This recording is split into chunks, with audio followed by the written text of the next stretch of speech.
नमस्कार, मैं हूं दशंकर। न्यूज बाइस्कोप में आप सबों का स्वागत है। भारत ने इस साल का अंत धमाकेदार तरीके से किया है। साउथ अफ्रीका को मात दे दी है और साउथ अफ्रीका को मात देने के साथ ही विराट कोहली के नेतृत्व में भारत ने इस सीरीज में पहली जीत दर्ज कर ली है। हमारे साथ चर्चा के लिए मौजूद हैं हमारे स्पोर्ट्स एक्सपर्ट्स राकेश रंजन जी। उनसे हम जानेंगे कि किस तरह से ये जीत टीम इंडिया ने हासिल की है। और सबसे पहले हम आपसे जानेंगे कि दक्षिण अफ्रीका से आखिर कहां चूक हुई कि भारत को एक बड़ी जीत का तोहफा मिला है। जहां तक आपने दक्षिण अफ्रीका से चूक की बात की है उदय जी, तो आपको बता दूं कि ये चूक साउथ अफ्रीका से पहले दिन ही हो गई थी। जैसा कि इस टेस्ट मैच से पहले जब हम प्री मैच बातचीत कर रहे थे तो उस दिन भी मैंने कहा था कि भारत और दक्षिण अफ्रीका की अगर हम बात करें तो दोनों ही टीमों की स्थिति लगभग एक जैसी है। दोनों का ही बॉलिंग डिपार्टमेंट स्ट्रांग है और बैटिंग में दोनों ही टीम जो है पिछले कुछ दिनों से जूझ रही है। और खास करके इंडियन टीम भी पिछले कुछ समय से खासकर जिस तरह से मध्यक्रम बल्लेबाजी कर रहा है तो वो जूझ रही है। तो सब कुछ डिपेंड इस बात पे करना था कि गेंदबाज कितना अच्छा प्रदर्शन करते हैं। पहले दिन जब पिच गेंदबाजों को मदद कर रही थी, सीम हो रहा था, स्विंग हो रहा था, टेनिस बाउंस था, हालांकि गति थोड़ी धीमी थी लेकिन बावजूद इसके उस पर बल्लेबाजी करना आसान नहीं था। वहां पर दक्षिण अफ्रीका के गेंदबाजों ने बड़ी चूक की। उन्होंने गेंद को आगे फेंकने के बजाय, अगर वो गेंद को आगे रखते तो गेंद को स्विंग करने का समय मिलता, उन्होंने गेंद को स्विंग नहीं कराया। लेंथ उनका थोड़ा पीछे रहा और जब लेंथ पीछे रहा तो जो भारत के ओपनर हैं केएल राहुल और मयंक अग्रवाल, उनको मौका मिला। दोनों ने बहुत ही अच्छी ओपनिंग पार्टनरशिप की। मयंक जहां अग्रेसिव मोड में थे वहीं पर केएल राहुल ने बहुत ही कंसंट्रेशन के साथ बल्लेबाजी की और धैर्य दिखाया और उसके साथ लगातार वो खेलते रहे और ऑफ स्टिक के बाहर की गेंदों को छोड़ते रहे। तो चूक दक्षिण अफ्रीका से पहले ही दिन हो गई थी और खास करके पहले दिन जिस तरह की गेंदबाजी दक्षिण अफ्रीका के गेंदबाजों ने की, वहां पर भारतीय टीम को एक अवसर मिला कि वो एक बड़ा स्कोर खड़ा कर सके और भारतीय टीम 300 का स्कोर पार कर सकी। हालांकि वहां पर भी भारतीय टीम संतुष्ट नहीं होगी क्योंकि दूसरे दिन भारतीय पारी कोलैप्स कर गई। 49 रनों पर 7 विकेट गिर गए थे भारतीय टीम के आखिरी 7 विकेट की अगर हम बात करें तो। लेकिन केएल राहुल ने एक बेहतरीन पारी खेली थी 123 रनों की और आप कह सकते हैं कि पहले ही दिन मैच का टोन भारतीय ओपनर्स ने सेट कर दिया था। वाकई में साउथ अफ्रीका को उसी के घर में मात देना ये एक बड़ी उपलब्धि है। विराट कोहली के नेतृत्व में यह करिश्मा टीम इंडिया ने कर दिखाया है। लेकिन विराट कोहली पिछले लंबे अरसे से कुछ बेहतर प्रदर्शन नहीं कर पा रहे। क्या कहेंगे इसके पीछे? देखिए, विराट को मैं दो रूप में देख रहा हूं, एक कप्तान के तौर पे और एक बल्लेबाज के तौर पे। कप्तान के तौर पे वो आउटस्टैंडिंग दिखे हैं जहां तक टेस्ट मैचों का सवाल है। बहुत ही एग्रेसिव, इस टेस्ट मैच में भी हमने देखा कि बहुत ही एग्रेसिव होकर उन्होंने कैप्टेंसी की, खिलाड़ियों को पूरा साथ दिया। विराट के साथ सबसे अच्छी बात यह है कि जब वो मैदान पर होते हैं तो अपने खिलाड़ियों का पूरा समर्थन करते हैं। आउट ऑफ द वे जाकर भी कई बार वो आपको टीम को मोटिवेट करते नजर आएंगे। आपने इस मैच के दौरान भी देखा और कल जो आखिरी ओवर हो रहा था उस वक्त भी आपने देखा जो बुमराह लेकर आए थे वहां पर अंपायर से उनकी जो बातचीत हुई, वो नोक झोंक थी या क्या था, वहां पर एक बहस हुई और फिर उन्होंने बुमराह को कहा कि नहीं इस ओवर में आउट करना है, इस तरह की बात केशव महाराज के लिए कही। और फिर आखिरी ओवर में जिस तरह से बुमराह ने गेंदबाजी की और जो केशव महाराज को बोल्ड किया एक बहुत ही लेट इन स्विंगर पे, वो देखने के लायक था। तो यहां पर एक विराट को आप कप्तान के तौर पे देखें तो वो पूरी तरह से सफल हैं। उन्होंने टीम को मोटिवेट किया है, अग्रेसिव कप्तानी की है। विराट की कप्तानी की खास बात यह है कि वो डिफेंसिव नहीं होते हैं। उनके लिए है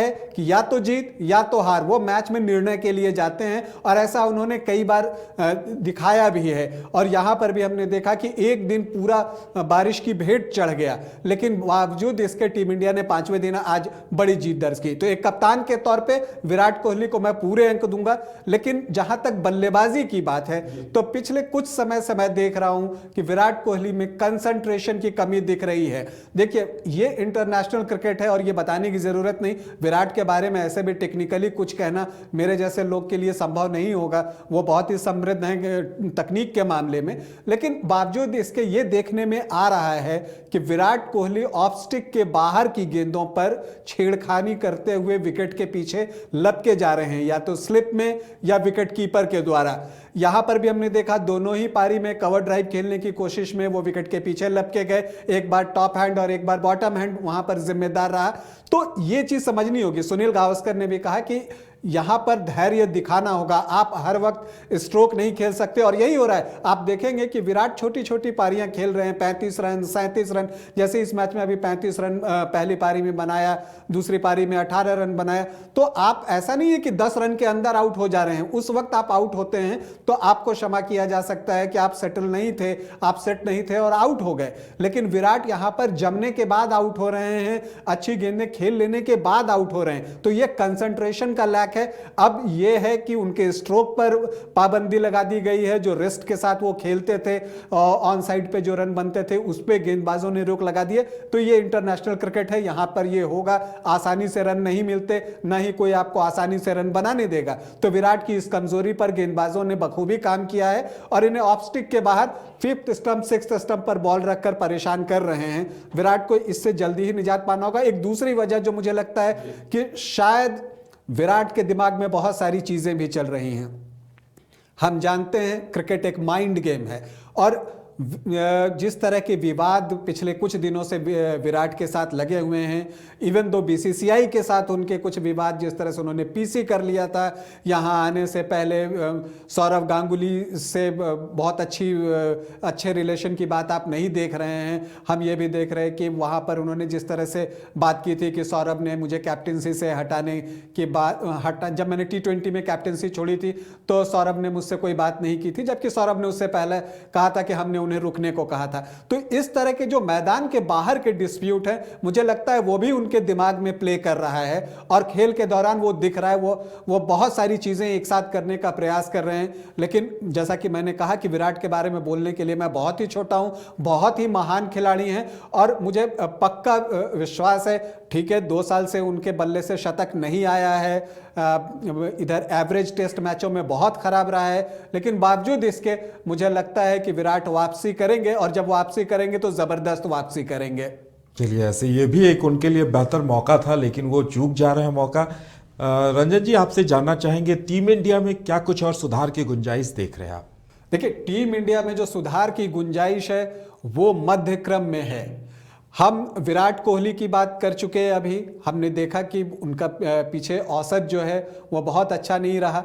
लेकिन आप और बात करें, नंबर 3 पर चेतेश्वर पुजारा खेलने आते हैं। चेतेश्वर पुजारा कितना रन बना पा रहे हैं? जब होता है कि इस टेस्ट मैच में बाहर हो जाएंगे इस टेस्ट मैच के बाद, तो वो एक इनिंग आते हैं, वो थोड़ा सा स्कोर करके चले जाते हैं। शतक हालांकि लंबे समय से उनके बल्ले से भी नहीं आया, ऑलमोस्ट मुझे लगता है कि 40-42 से 43 इनिंग्स से उनके भी बल्ले से शतक नहीं आया है। तो चेतेश्वर पुजारा को भी समझना होगा कि उन पर बड़ी जिम्मेदारी है।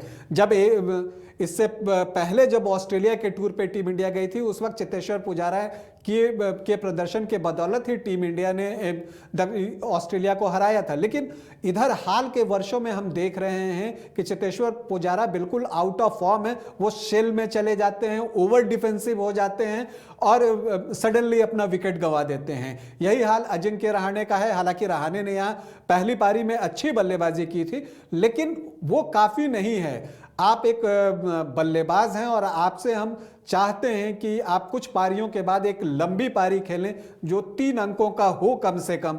तो लेकिन जो हमारे जो टॉप 3 बैट्समैन, जो मिडिल ऑर्डर की हम बात कर रहे हैं, नंबर 3 पर चेतेश्वर पुजारा, 4 पे विराट कोहली और 5 पे अजिंक्य रहाणे, ये आते हैं और तुरंत ही थोड़ी देर में आउट होकर चले जाते हैं। इससे टीम पे एक अनड्यू प्रेशर पड़ता है और इस दबाव में कई बार टेलेंडर्स बिखर जाते हैं। अगर आप पिछले कुछ समय से स्कोर बोर्ड देखेंगे अगर टीम इंडिया का, तो या तो ओपनर्स ने परफॉर्म किया है या टेलेंडर्स ने। लेकिन टेलेंडर्स से आप हर बार अपेक्षा नहीं कर सकते कि वो आए और रन बनाएं। इन 3 बल्लेबाजों को अपनी जिम्मेदारी लेनी होगी और आगे के मैचों में अगर टीम इंडिया को अच्छा करना है, अगर दक्षिण अफ्रीका में पहली टेस्ट सीरीज जीत आप चाहते हैं तो मध्य क्रम को स्ट्रांग करना होगा और यहां पर इन 3 बल्लेबाजों की भूमिका बहुत महत्वपूर्ण होगी। वाकई में उम्मीद की जानी चाहिए कि जीत का ये सिलसिला कायम रहेगा और भारत पूरी सीरीज अपने नाम करने की कोशिश करेगी और उसमें कामयाब भी रहेगी। फिलहाल हमारे साथ इतना ही, हमें दीजिए इजाज़त और हम क्रिकेट को लेकर हर अपडेट आप तक लेकर आते रहेंगे। फिलहाल दीजिए इजाज़त, नमस्कार।